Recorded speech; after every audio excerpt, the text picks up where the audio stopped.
Вітанні. Літаральна учора завершилася робоча поїздка Світлани Тихановської у Київ, і її вже назвали гістаричною і проривною. Наколькі гэта так, покаже час, але ми робимо все, каб дистанція поміж словами і справою була мінімально короткою. І літерально ось уже на наступний день разом з Об'єднанням за демократичну Білорусь у Верховній Раді зладили івент, у яким приймали уділ добраахвотники, представники громадських організацій, представники об'єднаного кабінету, офісу Тихановської, і ми якраз обмірковували вельми конкретні справи. І от зараз підсумовуємо з Вадимом Галайчуком, з старшиною об'єднання, гэты виніки.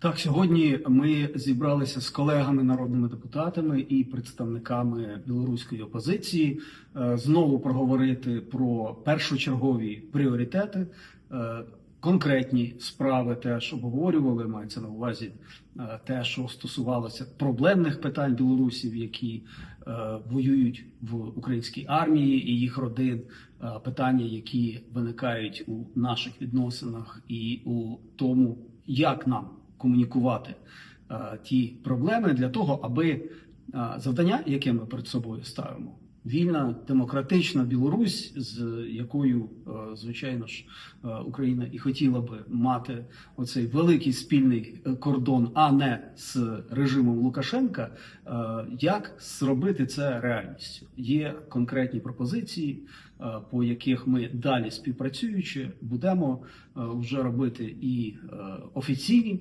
документи, офіційні заходи для того, щоб і вирішити проблеми, і дати чітко зрозуміти, що ми маємо спільну мету, ми бачимо, як до неї йти, і ми робимо все для того, щоб ця мета була досягнена.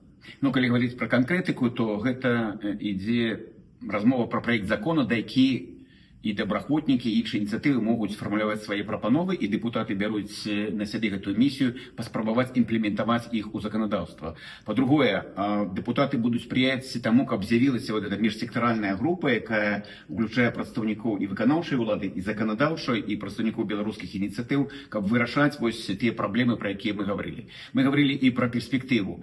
Это датычыць навучання беларусаў тут, гэта датычыць і маладых людзей, якія маглі пайсці ва універсітэты. Это тое, што мы называем, каб далучаць беларусаў да аднаўлення Украіны. Ну і, натуральна, праца ў міжнародных парламенцкіх арганізацый. Так што гэта толькі пачатак, але добра, што мы гэта зрабілі. Ну і загалом після зустрічі Світлани Тихановської з президентом Зеленським ми розуміємо, що починається новий етап політичної співпраці між білоруською опозицією і українською політичною владою.